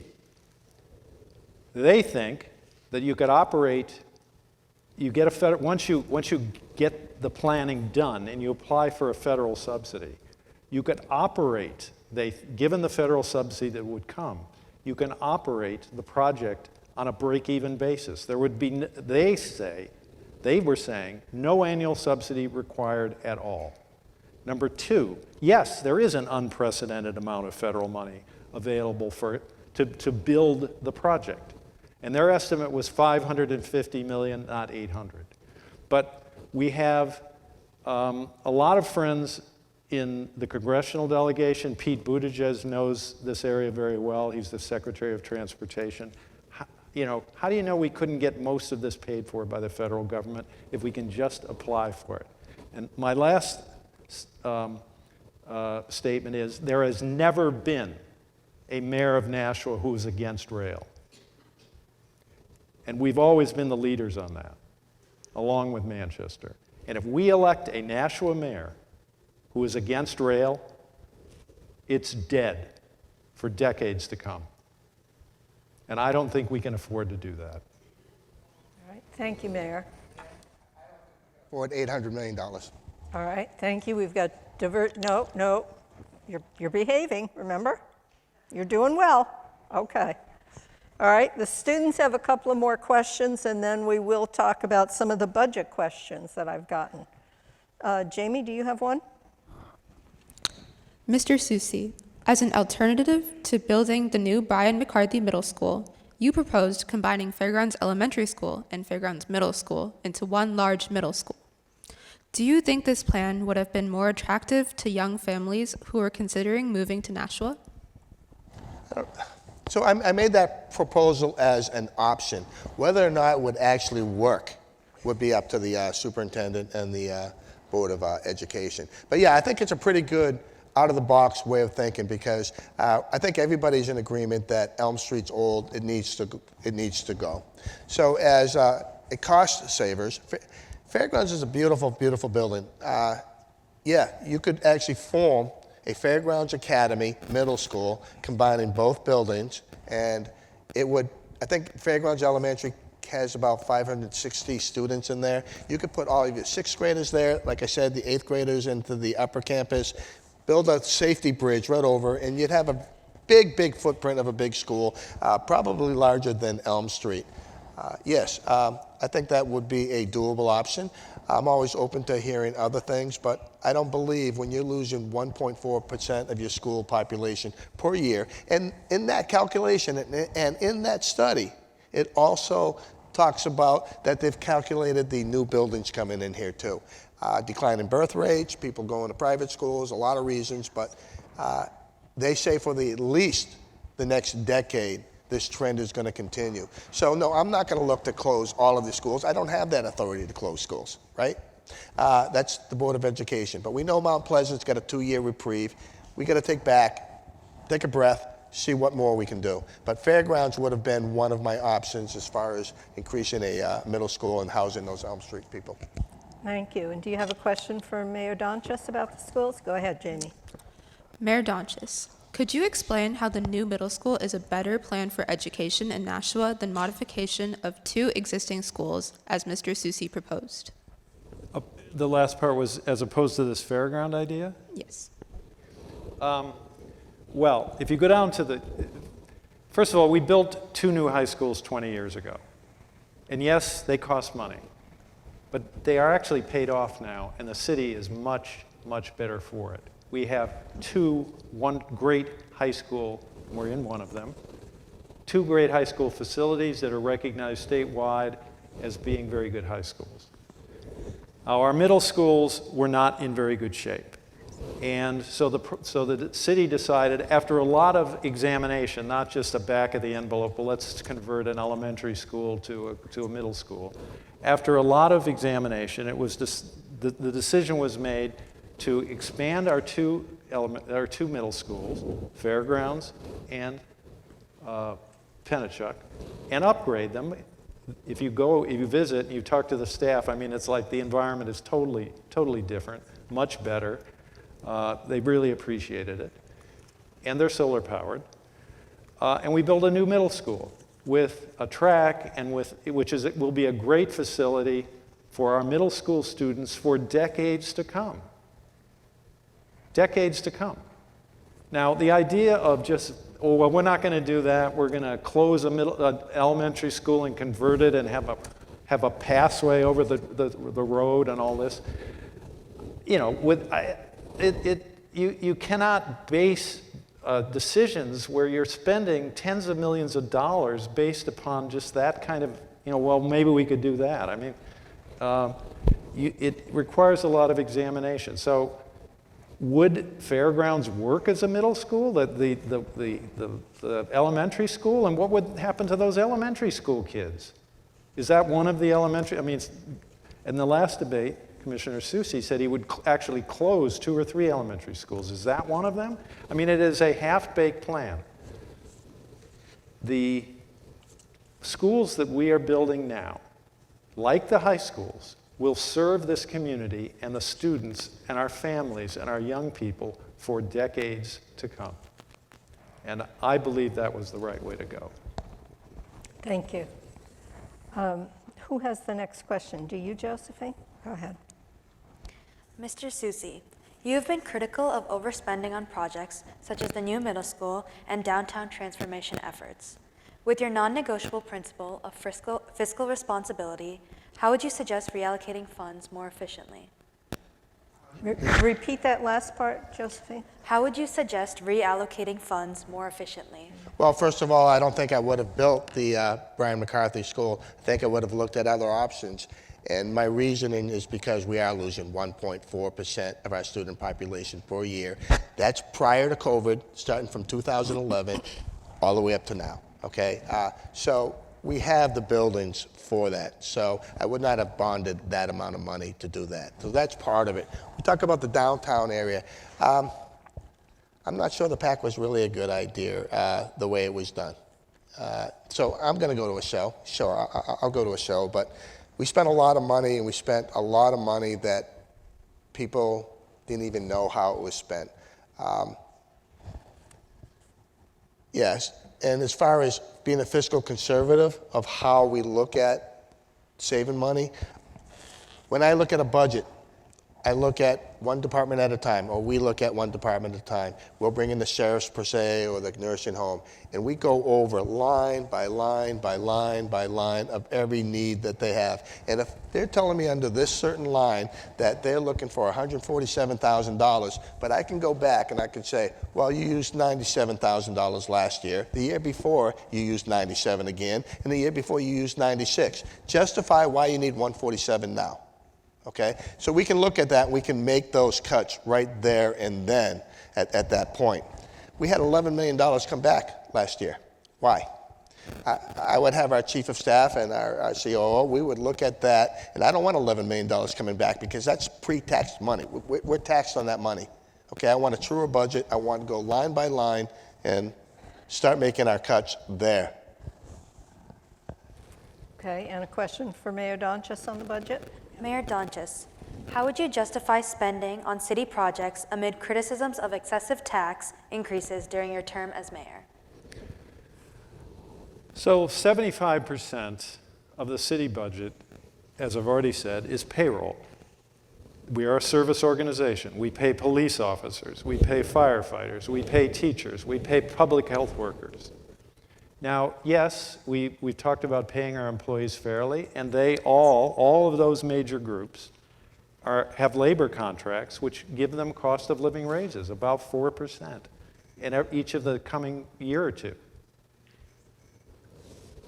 So we've disagreed about how much the budget is. I say 312. Commissioner Soucy says 412. Yes, I'm talking about the operating budget. And there you go. So think about this. So just think about it. Let's just say 312. So that means that the budget, if we're going to pay wage increases, is going to have to go up 4% of $300 million to pay our employees. So that's like $12 million. Now, Commissioner Soucy says he wants a flat budget. How would you cut $12 million? I mean, talk about transparency. We're 3 to 4 days, 5 days from the election, and Mike Soucy has not told us how he would even anything about cutting a line item. He just talked about from 75 to 95. That does nothing. We need to cut, to have a flat budget, you need to find $12 million, at least, in cuts. Where would that come from? Massive layoffs. $12 million, that equates to like 100 cops, 120 teachers, practically the whole fire department, close down public works. You want to do one of those things? You think the community supports that? Yeah, so it sounds great, we need lower taxes. But we are 5 days from the election, and I've not heard one word as to how we would actually accomplish a flat budget. And you cannot do it without major layoffs. Do you have suggestions, Mayor Donchis, of things that you might cut in the coming year? Because we had one card here that I thought was so disingenuous. It said, "What are you going to do to cut my taxes by $1,000 next year?" And, you know. Looking to save money, we are saving money at all times. For example, here in these schools, we've put in LED lights. That saves thousands and thousands of dollars. We are constantly looking for efficiencies. A few years ago, we replaced all the street lights with LED. That saves, what, $800,000 a year? We are always looking for efficiencies. But to reach the kind of cuts that are being discussed, we pay the workforce. That's basically what the money goes for. Everybody thinks that these capital projects cost a whole lot of money. In terms of the base city budget that the taxes pay for, the property taxes, 6% of the budget pays debt service, principal and interest, 6%. That's all the school debt. That's all the city debt, 6%. So you want to make significant changes, you've got to go after payroll. And you've either got to never give anyone a raise, and we've got raises in place, and I support them because we need to pay people fairly. You think we can hire police if we never give anybody a raise? All right. Even with inflation? So you need to have major layoffs to accomplish what Commissioner Soucy is saying. And we've heard nothing, no plan, no specifics, nothing in months of campaigning about how this overall goal would be All right, I'm going to accomplished. turn it back to Mr. Soucy. Would you like to talk about any specifics that you might cut, sir, if Well- you're elected, or things you would at least look at? Well, I talked about the 11 million that came back. I don't think that right there, if you got 3 million coming back instead of 11, that's a good chunk of your 12 million that he's talking about right there. Less projects out there. Right now, our property taxes have increased incredibly higher than we've ever seen in the history of this city. And people know it, they felt it. They opened up their tax bills and they worried about how they were going to pay their mortgage. They got calls from their bank on how their escrows were running short. I don't believe that you got to cut labor to cut a budget. We do level-funded budgets for the most part at the county without any layoffs. We got zero bonds, zero debt. We have about $40, $50 million, depending on the time of the year, of surplus sitting in our bank account. And that will be used to build a new jail down the road. All right, thank you. Rebuttal? I think you had your time on this question. fine. Thank you, sir. Let's get one more question from our students. No? We've done it. Thank you, students. They've asked their questions. Thank you very much.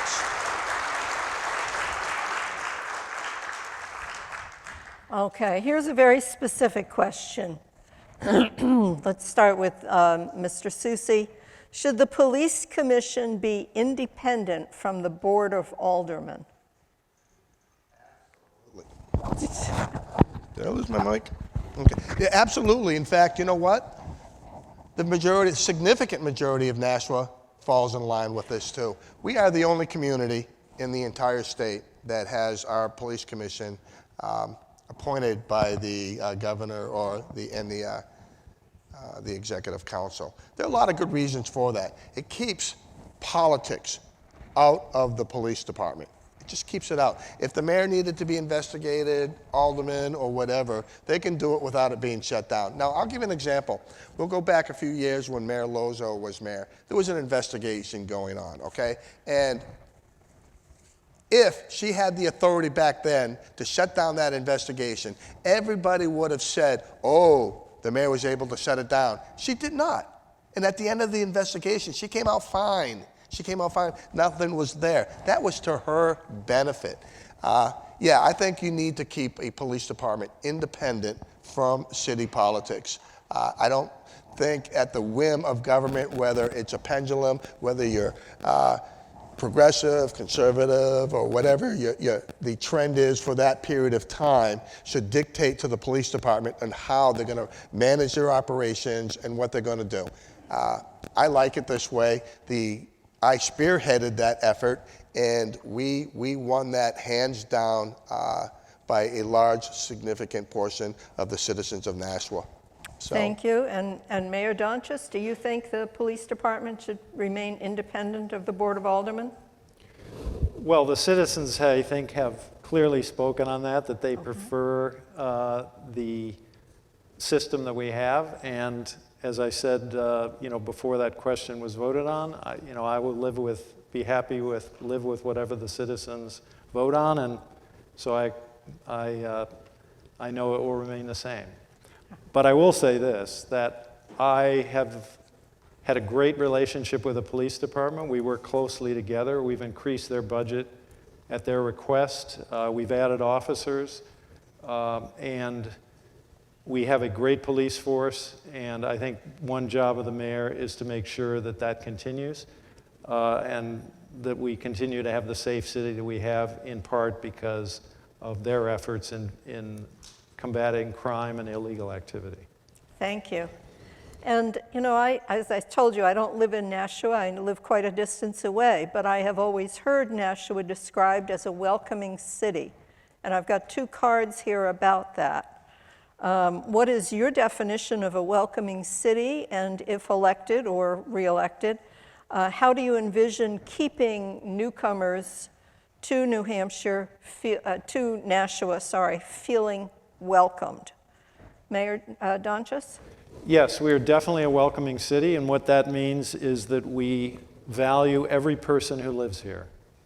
We want everyone to feel that they have a place in Nashua and that they can make a successful life, have a career, have a family, and be successful. And we've tried to reach out to various communities to make that clear. We have grown in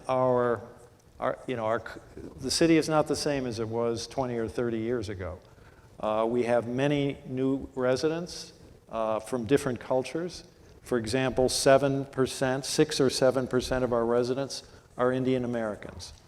And sometimes they feel excluded, at least not in Nashua, but in general. And we want to make it clear that they are welcome, that we value them as citizens. And in fact, the welfare of our entire community, I believe, depends on it. If we want to grow and prosper as a community, we need everyone we have. And if we were to have a city of a declining population, that is definitely a death knell. So for me, this means that, again, that we value and we try to follow through. We have a Cultural Connections Committee which reaches out and holds a festival every year featuring the different cultures that we have in Nashua. We started a Your Voice, Your Choice program in the Tree Streets where residents vote on what kind of small project that they would like to see, trying to involve people from that neighborhood. They chose what's called a futsal court, which is like a enclosed with a fence small soccer court. But that's what I believe and a welcoming community means, and I've always tried to follow through on that set of values. Thank you, Mayor Donchis. Mr. Soucy, what do you see as Nashua as a welcoming community? What does that mean, and what would you do to increase that feeling? Well, of course we're a welcoming city. We should welcome everybody, and everything should be available to them, education, healthcare, everything, for people to feel welcome here. I'm not sure that we actually need to sign up to the Welcoming City nonprofit. Now, it's very, very small money. I think it's, $9,000 a year to belong to this, and then have them set the guidelines of if you want to remain part of this Welcoming City certification or whatever, you got to do A, B, C, D, and whatever. But no, I strongly believe we should be welcoming for everybody, but I'm not sure that we need to actually be part of this nonprofit or whatever. Some people are trying to say that this is an end run around becoming a sanctuary city. I'm not sure at this point. I've just started reading about the Welcoming City information, but yeah, I'm for diversity. The city's growing, it's becoming much more diverse. I grew up in a point when I lived on French Hill as a young boy, when it was truly French. You know, my parents' first language was French. We spoke English in the morning at St. Francis. We spoke French in the afternoon. And about 70% of Nashua was French Canadian at that point. Now Nashua's a very diversified city, and I like it, and we should be welcoming for any and everybody. I'm just not sure that I want to keep that Welcoming City tag as far as being part of the program or part of the nonprofit itself. I warned you we would not be able to get to all your questions, and it's true. We did not, and we will not, because we're not going to stay here until midnight. So I'm going to give each of the candidates 1 minute to kind of wrap it up, pointing out something they haven't been able to discuss, or we haven't asked them, and that will close our evening. So let's see, we started with you, Mayor Donchis, didn't we? Let's start with Commissioner Soucy. 1 minute. tell us why we should vote for you. I've got a long history with the city of Nashua. I don't have the experience, political experience that Mayor Donchis has, and a lot of these questions are really specific to if you were sitting in that chair. But I'll tell you this, I care about the city. I really do. I was down in the basements of fires. I was out going after the bad people, okay? I care about the city. At the end of the day, whether you agree with me or disagree with me on anything, I want you to be able to say that he was honest, did his job with integrity, was transparent, and he cared. I have 3 non-negotiable principles. I keep talking about it: transparency, constituent respect, and I am a fiscal conservative. I think we're paying far too much. If you disagree with me, look at your tax bill. And Mayor Donchis, your closing statement, please. Well, I'd like to thank everyone who came tonight and for your interest in the city. I'd like to thank everyone who has been involved in this campaign. My wife, Victoria, has gone through a lot, I'm out all the time. So thank you to her. I want to thank the firefighters, the teachers for supporting my reelection, and all of the volunteers and people who've been working on it so hard. Thank you to the League for sponsoring this discussion, to our students for coming up with some very interesting questions. I believe we have accomplished a lot in the last few years. First safest city now in the country, 3rd best run based on efficiency. We have a AAA bond rating. We've put in community power, saving people money. And I believe that over the next 4 years we can build on that progress. So I ask for your vote and your support on November 7th. At this point, I will lift my ban on applause to thank the candidates.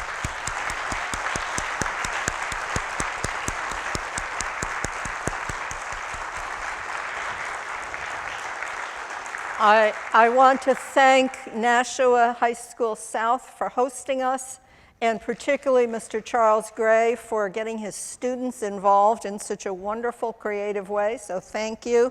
Thank you for being a good audience. Thank you.